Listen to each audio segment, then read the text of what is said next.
Hello and welcome to the Foreign Press Podcast. I'm Alan Herrera. This podcast is an educational program brought to you by the Association of Foreign Press Correspondents in the United States. That's AFPC-USA. This episode has been produced in partnership with the Hinrich Foundation. AFPC-USA is solely responsible for the content of this episode. Today, we're exploring the rise of industrial policies, a powerful tool that governments use to shape their economies by supporting specific industries or sectors. From subsidies and tax incentives to strategic investments, these policies aim to address challenges like economic growth, environmental sustainability, and societal needs that markets alone cannot tackle. But how do industrial policies interact with global trade rules, and what do they mean for sustainable development? While they can drive innovation and resilience, they also risk fueling trade tensions and protectionism. With the world increasingly interconnected, the implications for smaller economies, trade partners, and the global market are profound. Here to share their insights with us is Jia Hui Tee, a senior trade policy analyst in the Trade Policy program at the Hinrich Foundation, who specializes in research on international trade, digital trade, and development economics. She has worked as a senior analyst at the Asian Trade Center in regional and international trade research projects spanning Asia, the United States, and Europe.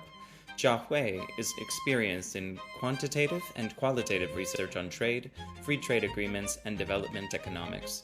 Join us as we unpack how industrial policies influence sustainable trade, balancing national interests with global responsibilities.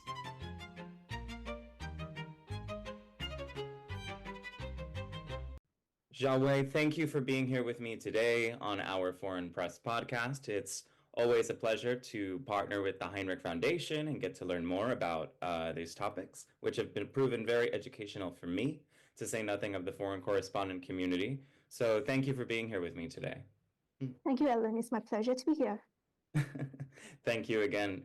So, of course, today our topic of conversation, the main topic is industrial policies and their impact on sustainable trade around the globe. You are, of course, an expert, on all of this. And just, for my edification and for anybody who's listening to us today, could you tell me a bit more about industrial policies? What are the key drivers behind this growing adoption of industrial policies across major trading nations? And are these policies generally beneficial or detrimental to sustainable trade practices? Industrial policies, they are government initiatives or tools aimed at promoting specific sectors or industries within an economy. But there's no standard definition of what exactly these tools are. They can take various forms, including subsidies, tax incentives, direct government investments, and even regulations that makes it harder for foreign businesses to sell to its market, like tariffs. So these are just a few examples. So the goal of these industrial policies, which sectors they actually target, how they are applied, and their impact could all differ. So then, are there specific sectors then where these policies are having the most significant impact on trade and sustainability? So governments are targeting sectors which they think are strategic, which means that concerns their national interests, and that could be in sectors that are most technologically intensive, as well as in areas which they think could generate future growth and technological progress. And this includes sectors like semiconductors, EVs, and AI, which could have dual use capabilities, and this sort of further extends their relevance in the defense and security space. The green tech and clean energy sectors are also receiving a lot of attention because countries are striving to meet climate goals and transiting towards sustainable energy sources so as to power their increased energy demand in a digital economy. So these are just a few sectors which governments are prioritizing and are willing to invest a lot of resources in. So that's why we can see that these are kinds of sectors which are likely to have a lot of impact because of the large or substantial amount of investments that governments are willing to put in. So then, how then can countries ensure that their industrial policies keeping in mind what you've told me, how can these countries ensure that their industrial policies align with the principles of sustainable trade as outlined in the Heinrich Foundation's Sustainable Trade Index? So at the Hinrich Foundation, we believe that equitable and sustained economic growth can only be achieved through sustainable trade practices that can generate economic growth without compromising on the quality of life of its people and the environment. So we encourage countries to adopt a holistic approach that balances economic growth with that of societal well-being and environmental protection. And this includes like ensuring that you're adopting fair trade practices, like respecting WTO trade rules, you adhere to commitments made in trade agreements, you support social equity to ensure that the benefits of industrial policies are equitably distributed across the society.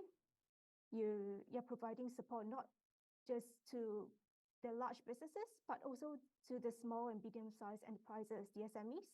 And you also ensure that your workers have access to fair wages, safe working conditions.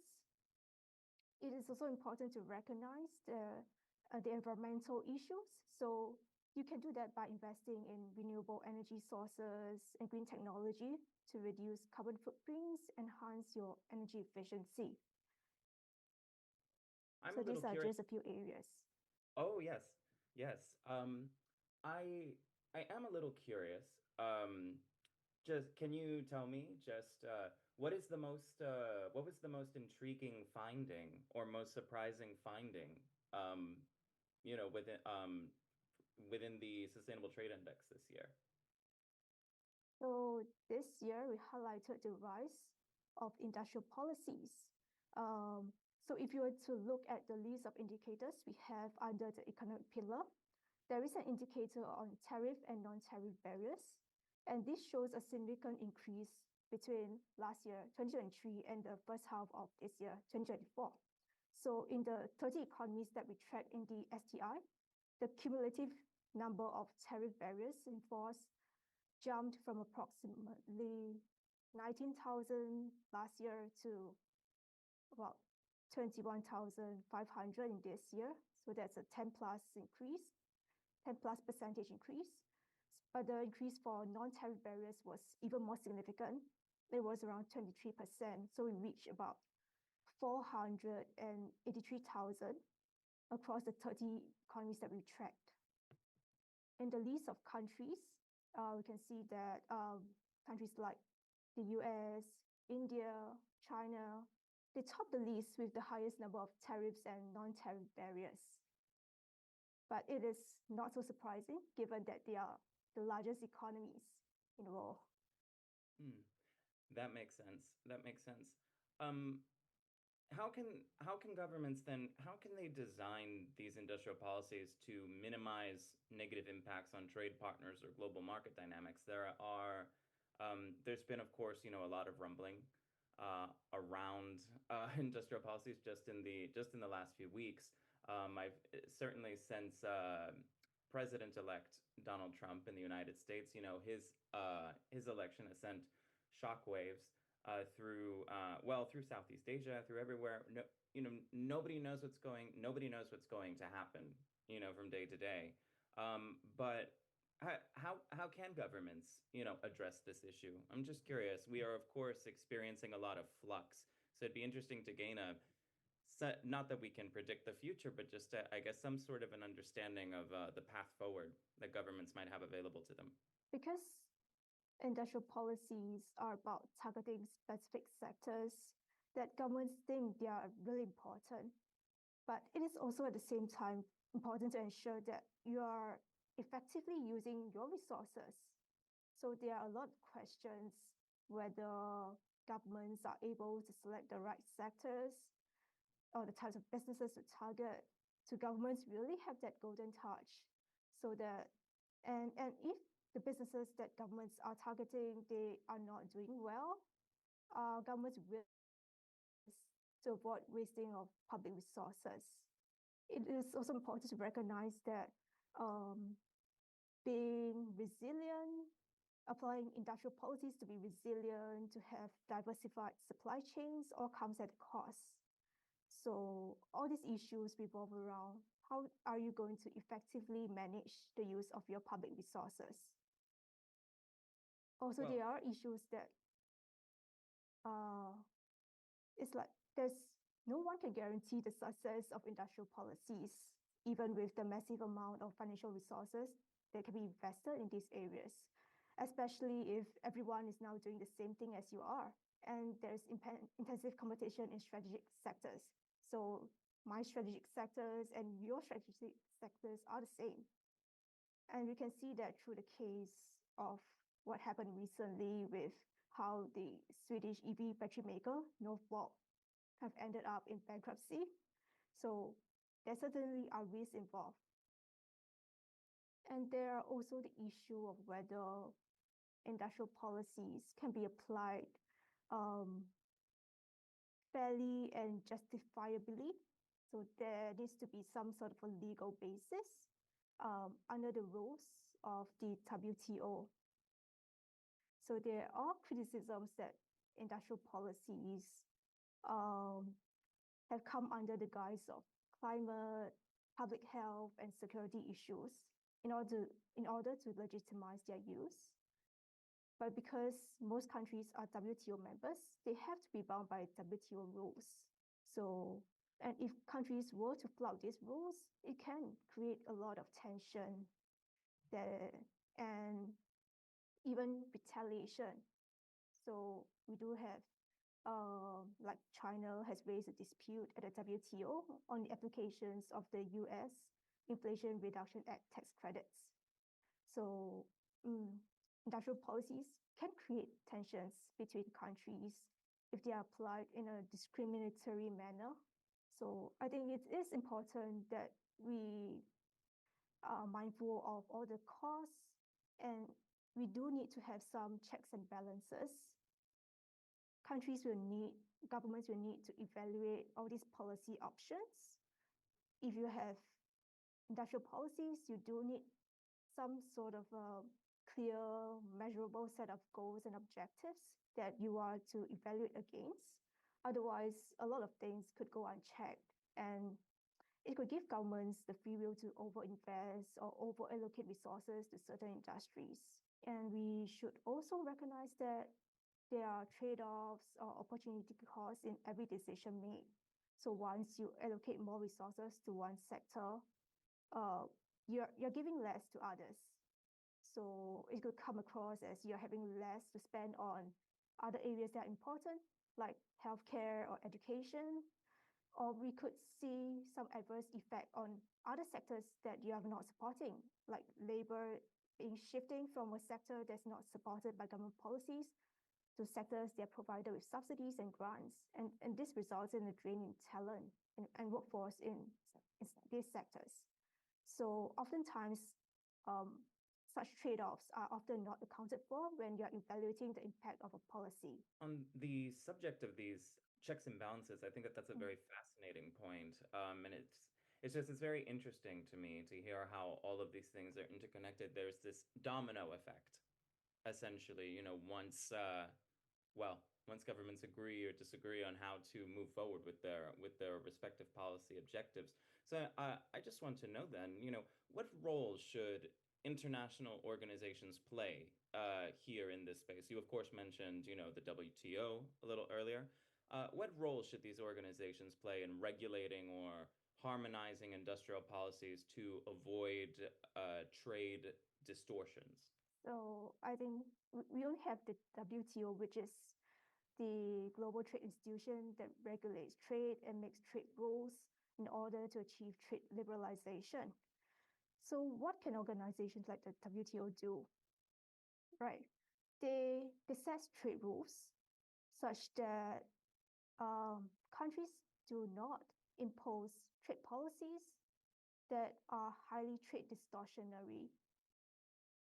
And this means industrial policies like export subsidies, which are tied to export performance.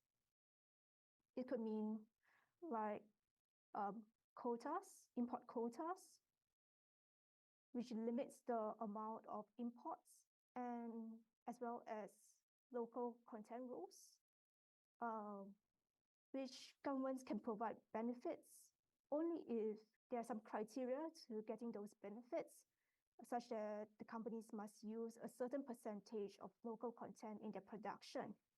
And this sort of discriminates against other countries.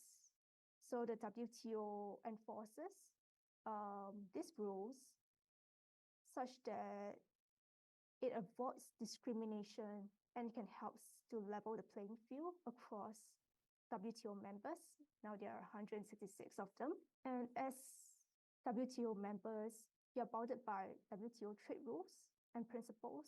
So you are not allowed to discriminate between foreign producers, your trading partners who are WTO members. So country A and country B, they must be treated the same way.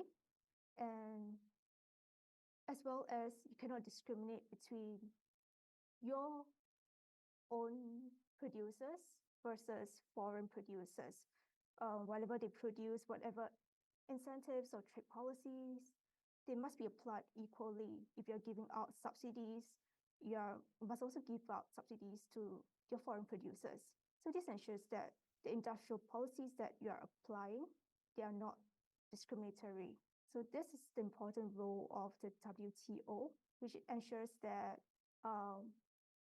trade policies are not made or applied in a discriminatory manner. And this is important so that we do not end up with a lot of unhappiness around industrial policies, especially if they are very targeted or very discriminatory.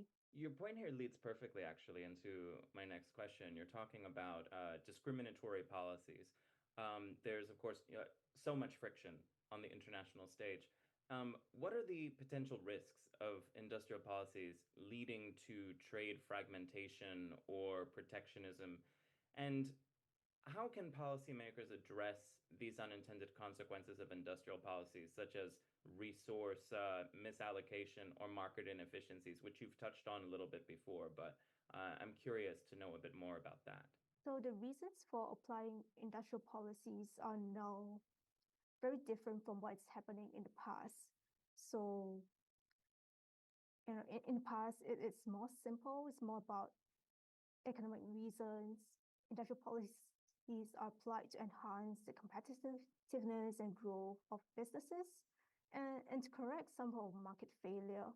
So these policies are generally temporarily, and they should be removed eventually when these industries have grown and can survive on their own.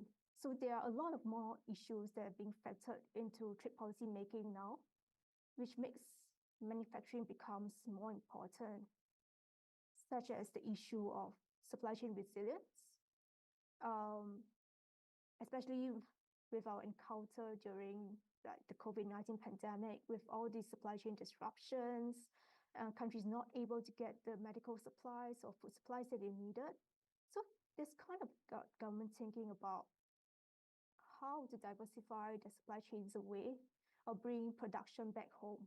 And this will mean more industrial policies, more frictions. There are also national security concerns. And this has grown with a more fragmented world by rising geopolitical tensions, something that we highlighted in our Sustainable Trade Index last year, where governments may shift their production of critical goods back home or to countries where they think will be more friendly to them. And this sort of reduce the exposure of their critical supply chains that may come under control of foreign governments, which they think might be less friendly. And with greater geo-economic rivalry, countries are also prioritizing technological advancements. They want to make sure that their local businesses have that competitive edge over foreign competitors. Plus, they are also mindful of climate protection.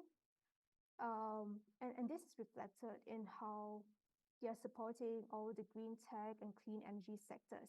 So now there are a lot more to consider by governments, and industrial policies can become like the tool to use to safeguard your interests and priorities.